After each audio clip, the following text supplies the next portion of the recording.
षठतीला एकादशी व्रतकथा. षठतीला एकादशीला काय करावे व काय करू नये. षठतीला एकादशीला कशाचे दान करावे आणि ह्या एकादशीचे महत्त्व काय. एकदा नारद मुनींनी प्रभू विष्णूंना षठतीला एकादशी कथा काय आहे ते सांगावे असे सांगितले. तेव्हा प्रभूंनी षठतीला एकादशी महात्म्य सांगितले. ते सर्व जणांनी ऐकावे. भगवंतांनी नारदांना सांगितले की हे नारद मुनी, मी आपल्याला सत्य घटना सांगत आहे.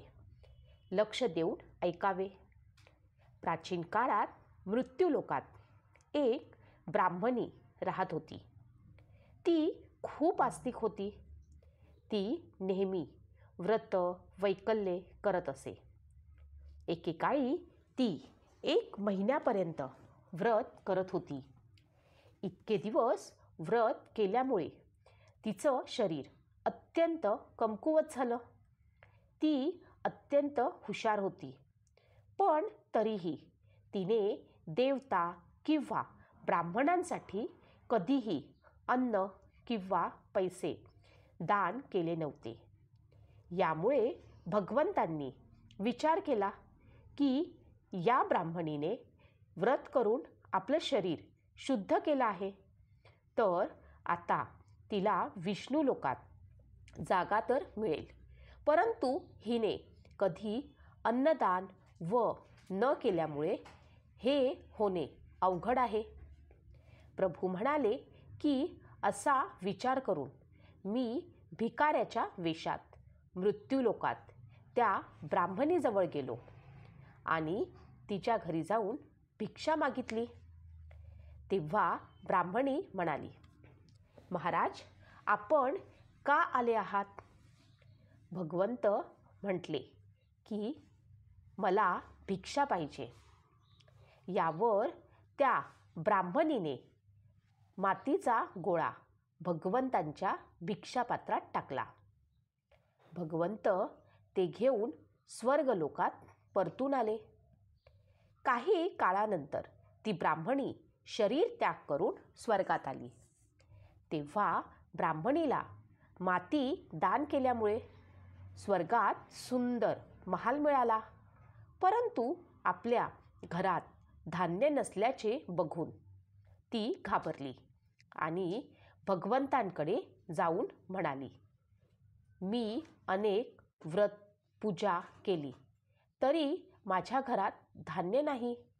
यामागील कारण काय आहे ते मला सांगावे. यावर भगवंत तिला म्हणाले, आधी तू आपल्या घरी जा. देव स्त्रिया तेथे येतील तुला बघायला. आधी त्यांच्याकडून षठतीला एकादशीचे पुण्य आणि विधी जाणून घे आणि मगच दार उघड. ते सारं भगवंतांच्या तोंडून ऐकून ती तिथून निघून गेली. जेव्हा देव स्त्रिया आल्या आणि तिला दार उघडण्याचा आग्रह करू लागल्या, तेव्हा ब्राह्मणी म्हणाली, आपण मला बघायला आल्या आहात, तर आधी मला षठतीला एकादशीचे महात्म्य सांगा. त्यापैकी एक देवस्त्रीने तिला षठतीला एकादशीचे महात्म्य सांगितले. तेव्हा तिने दार उघडले. देवगणांनी तिला बघितले की ती गंधर्वी किंवा असुरी नसून मानुषी आहे. त्या ब्राह्मणीने सांगितल्याप्रमाणे षठतीला एकादशीचे व्रत केले आणि त्या प्रभावाने ती सुंदर आणि रूपवती झाली. तिचं घर धन धान्याने भरलं. म्हणून मनुष्याने मूर्खतेचा त्याग करून षठतीला एकादशीचे व्रत करावे. लोभ सोडावा आणि या निमित्ताने तिळाचे दान करावे.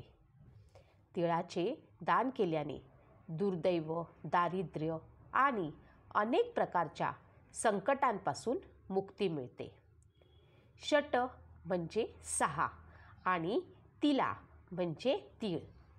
या एकादशीला तिळाचा वापर 6 प्रकारे केला जातो. तीळ स्नान, तिळाची उपटन म्हणजे उटणे, तिळाचे हवन, तिळाचे तर्पण, तिळाचे भोजन आणि तिळाचे दान. असे केल्याने माणसाची सर्व पापे नष्ट होतात आणि त्याला मोक्ष मिळतो असे मानले जाते. या व्रताचे पालन केल्याने व्यक्तीच्या जीवनात आर्थिक स्थैर्य येते आणि त्याची गरिबी दूर होते. षठतीला एकादशीच्या दिवशी स्नान करावे, स्वच्छ कपडे परिधान करावे, श्री हरी विष्णूचे स्मरण करून व्रताचे संकल्प करावा. घरातील मंदिरात श्रीहरी विष्णूंच्या मूर्ती किंवा प्रतिमेसमोर दिवा लावावा. भगवान विष्णूंच्या मूर्तीला किंवा प्रतिमेला वस्त्र घालावे. प्रसाद व फळं अर्पण करावे. षठतीला एकादशीच्या दिवशी काळ्या तिळाच्या दानाला खूप महत्त्व आहे. पंचामृतात तीळ मिसळून भगवान विष्णूंना त्याने स्नान घालावे. हे व्रत केल्याने आरोग्य प्राप्त होते. अन्न, तीळ इत्यादींचे दान केल्याने धन धान्यात वृद्धी होते. धूप दीप करून विधिवत देवाची पूजा आरती करावी. दिवसभर उपवास ठेवावा. संध्याकाळी व्रताची कथा ऐकून फलाहार करावा आणि रात्री जागरण करावे. षठतीला एकादशीच्या दिवशी काय करावे आणि काय करू नये यापैकी आता आपण पाहणार आहोत की षठतीला एकादशीच्या दिवशी काय करू नये. एकादशीच्या दिवशी मांस आणि मद्य सेवन करू नये. या दिवशी पितळेच्या भांड्यात अन्न खाऊ नये. वादविवादांपासून दूर राहिले पाहिजे. अपशब्द वापरू नयेत. एखाद्यानं जुगार किंवा सट्टा खेळू नये. एकादशी व्रतामध्ये मीठ, तेल आणि अन्नाचे सेवन करू नये.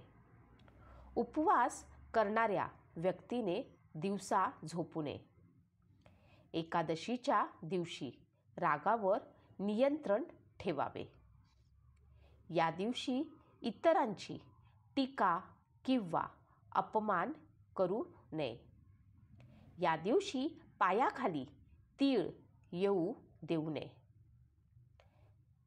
आता आपण पाहणार आहोत की षठतीला एकादशीच्या दिवशी काय केलं पाहिजे की ज्यामुळे आपल्याला ह्या एकादशीचे पुण्य लाभते. एकादशीच्या दिवशी तिळाचे सेवन, फळे आणि फराळ करावा. भगवान विष्णूला तीळ अर्पण करावे. तिळाचे हवन करावे. पूजेत भगवान श्री हरींना तीळ अर्पण करावेत. पाण्यात तीळ टाकून स्नान करावे. तिळाचे दान करावे. पितरांना तर्पण तिळाने करावे.